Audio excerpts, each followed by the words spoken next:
और आगे बढ़ते हुए इस वक्त की एक बड़ी खबर आपको देते हैं। गंदी फिल्मों को लेकर राज कुंद्रा पर कसे शिकंजे की बात, जिसे लेकर जानकारी सामने आ रही है। पोर्नोग्राफी को लेकर अब जांच राज कुंद्रा की पत्नी शिल्पा शेट्टी तक पहुंच चुकी है, जिनसे क्राइम ब्रांच की टीम पूछताछ कर रही है। क्राइम ब्रांच की टीम आज राज कुंद्रा को साथ लेकर शिल्पा के घर पहुंची थी, जहां वो भी पूछताछ के दौरान मौजूद हैं। सूत्रों की माने तो पुलिस ने शिल्पा शेट्टी से पोर्नोग्राफी की जानकारी होने की बात पूछी है। करीब 3 घंटे से ये पूछताछ चल रही है। सवाल किया गया है कि आपको पोर्न रैकेट की जानकारी थी। अश्लील फिल्म मामले को लेकर शिल्पा शेट्टी भी सवालों के घेरे में है, उनसे पूछताछ की जा रही है। जानकारी ये भी सामने आई है कि कई जगहों पर दफ्तर से डेटा ही डिलीट कर दिए गए।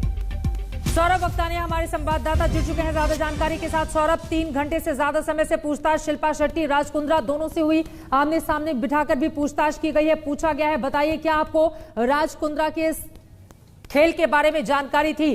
क्या जवाब मिला है? अभी क्या कुछ चल रहा है? क्या कुछ जानकारी निकलकर सामने आई है?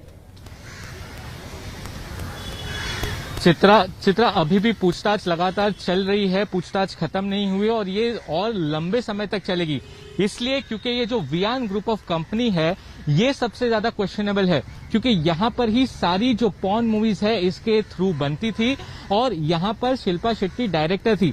सबसे बड़ा सवाल उनसे यही पूछा जा रहा है कि राज कुंद्रा 2019 अगस्त से इस पूरे पोर्नोग्राफी रैकेट को चला रहे थे, जो कंपनी इसको चला रही थी उसकी आप डायरेक्टर रह चुकी है, तो क्या आपको पता था कि ये पूरा पोर्नोग्राफी रैकेट चल रहा है? आप उस कंपनी की डायरेक्टर है। दूसरी सबसे अहम बात मैं आपको बता दूं चित्रा, ये सवाल पूछा जा रहा है क्योंकि राज कुंद्रा को 21 जुलाई को अरेस्ट किया था वियान ग्रुप ऑफ कंपनी, जिसकी ऑफिस अंधेरी वेस्ट में है। उनके अरेस्ट के एक दिन बाद काफी ज्यादा डेटा डिलीट किया गया है। तो क्राइम ब्रांच अब ये पूछ रही है, ये सवाल पूछे जा रहे हैं कि उस डेटा को किसने डिलीट किया। क्या राज कुंद्रा को कहीं ना कहीं एविडेंस को डिस्ट्रॉय करके उनको बचाने की कोशिश की जा रही थी? और दूसरा सबसे अहम सवाल, क्या इस रैकेट से जो मुनाफा होता था, क्या वो मुनाफा शिल्पा शेट्टी के अकाउंट में जाता था? ये भी जो है डिटेल्स क्राइम ब्रांच खंगाल रही है। तो फिलहाल अभी भी क्राइम ब्रांच की टीम इन दोनों के झूठ स्थित घर पर मौजूद है और लगातार पूछताछ जारी है। हमारे साथ बने रहिए, एक और जानकारी जल्दी से अपने दर्शकों को हम दे देते हैं। मामले से जुड़ी हुई एक बड़ी खबर इस वक्त की ये है, आपको बता दें, एक तरफ शिल्पा शेट्टी से पूछताछ जारी है, तो वहीं दूसरी तरफ आपको बताते चले, राज कुंद्रा के ऑफिस से जो सर्वर क्राइम ब्रांच ने जब्त किया है, उसके डेटा उड़ाने की खबर सामने आ रही है। क्राइम ब्रांच की टीम पता लगा रही है कि कुंद्रा की गिरफ्तारी के बाद ये डेटा आखिर किसने डिलीट किया है। फॉरेंसिक एक्सपर्ट मामले को रिकवर करने में उस पूरे की पूरे डाटा को लगे हुए हैं। वहीं सीसीटीवी कैमरे भी खंगाले जा रहे हैं। इसके अलावा जांच में सट्टेबाजी का मामला भी सामने आया है, जहां सट्टेबाजी करने वाली मर्क्यूरी इंटरनेशनल कंपनी से पैसा राज कुंद्रा के अकाउंट पे ट्रांसफर हुआ है।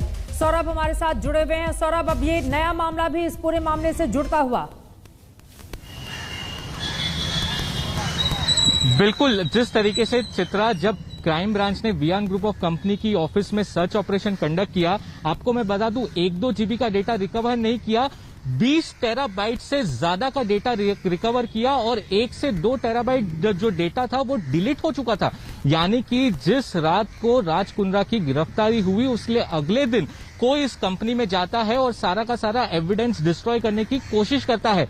दूसरी सबसे अहम जानकारी क्राइम ब्रांच हमें दे रही है कि ये जो इससे मुनाफा हो रहा था पोर्नोग्राफी रैकेट से, क्या वो पैसा क्रिकेट बैटिंग में इस्तेमाल कर रहे थे राज कुंद्रा? ये एक बड़ा सवाल है, क्योंकि एक मर्क्यूरी इंटरनेशनल नामक एक क्रिकेट बैटिंग कंपनी है, वो कंपनी काफी ज्यादा जो मुनाफा है, जो प्रॉफिट का पैसा है, वो राज कुंद्रा के अकाउंट में दिखाई दे रहा है। अब उनसे लगातार ये भी पूछताछ की जा रही है कि इतने जो पैसे आपको क्रिकेट बैटिंग से आ रहे थे, वो कहां से पैसे आ रहे थे और कहां से आप ये मुनाफा दे रहे थे? तो काफी ज्यादा बहुत सारे ऐसे सवाल हैं जिनका जवाब लेना अभी बाकी है। बहुत शुक्रिया सौरभ इस पूरी जानकारी के लिए। तो शिल्पा शेट्टी राज कुंद्रा को आमने सामने बिठाकर